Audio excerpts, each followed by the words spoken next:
So at number 5 we have Teen Titans, and around 5 superheroes who join forces to protect Jump City, led by the Dick Grayson Robin. The rest of the team, Cyborg, Starfire, Beast Boy and Raven, face off against the likes of Hive, Mad Mod and Deathstroke. I really love this show growing up, to be honest, and now that it's been revived with the less serious version, Teen Titans Go, it's maybe not as good as the original, but the original was very hard to beat in terms of quality for a cartoon revolving around superheroes. And at number 4 we have Samurai Jack. This show tells the story of a young prince from feudal Japan who is sent forward in time by the evil shapeshifting demon Aku, and he finds himself in a dystopian retrofuturistic Earth that is ruled by this Aku.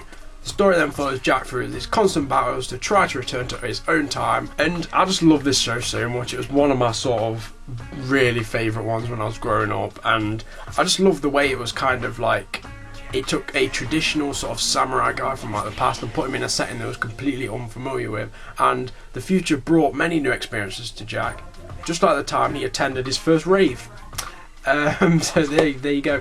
This show's probably was and still is one of the defining cartoons of the early 2000s. And now at number 3 we have Star Wars The Clone Wars, the newer version. Whilst the original Clone Wars show was gripping and exciting and it was really enjoyable to watch, it's the series that started in 2008 that makes its way onto this list, bridging the gap between Star Wars Episode 2 and Star Wars Episode 3. Star Wars The Clone Wars offers a deeper and more thrilling look into the lives of those fighting in the famed war that was mentioned by Ben Kenobi in A New Hope, in these sort of early scenes where Luke is with Ben in his house and he's sort of telling him about like his dad and about the Jedi Order and that sort of thing.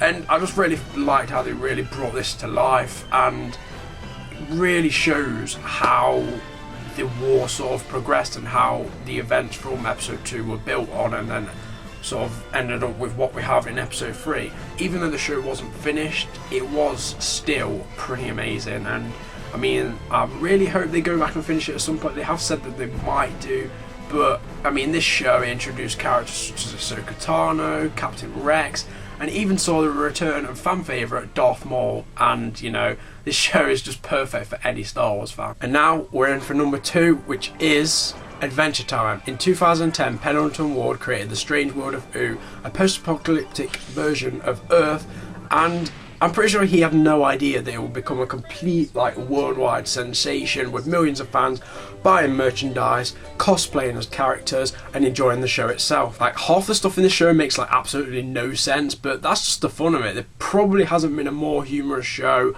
ever on Cartoon Network, except for my number 1 pick, but we'll get to that later.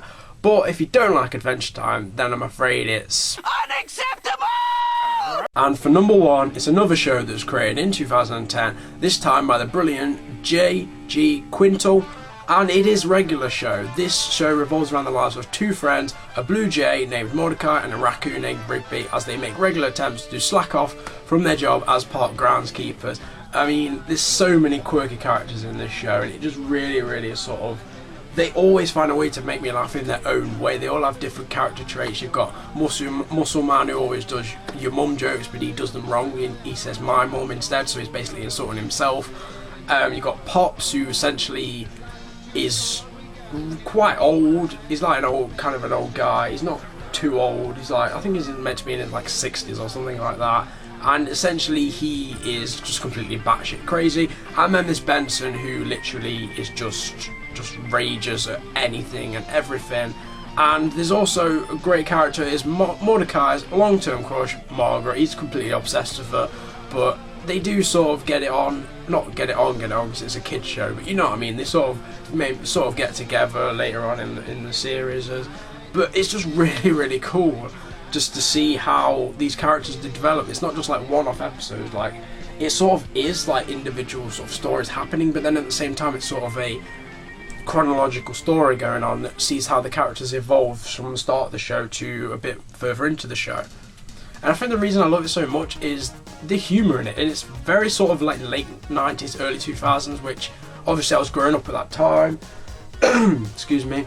So it makes me feel like extremely nostalgic, and yeah, it doesn't get the same recognition as Adventure Time, but honestly it's boss and you should go check it out. You should go check out all these shows, to be honest, if you haven't seen any of them. I'm sure you've seen some of them at least, probably Adventure Time. I mean, pretty much everyone I know has seen Adventure Time. Anybody at all. I know someone who can help. If you say your mom, you're fired. My mom? Get out! It was worth it. But anyway guys, hope you did enjoy this video. Leave a like if you did, comment on what your favourite Cartoon Network shows are and whether you agree with my list. Subscribe if you enjoy my content in general, because you don't want to miss any of these videos, so make sure you click that button, which is somewhere I never know where, but you'll find it. You can read, hopefully. I'll see you next time guys.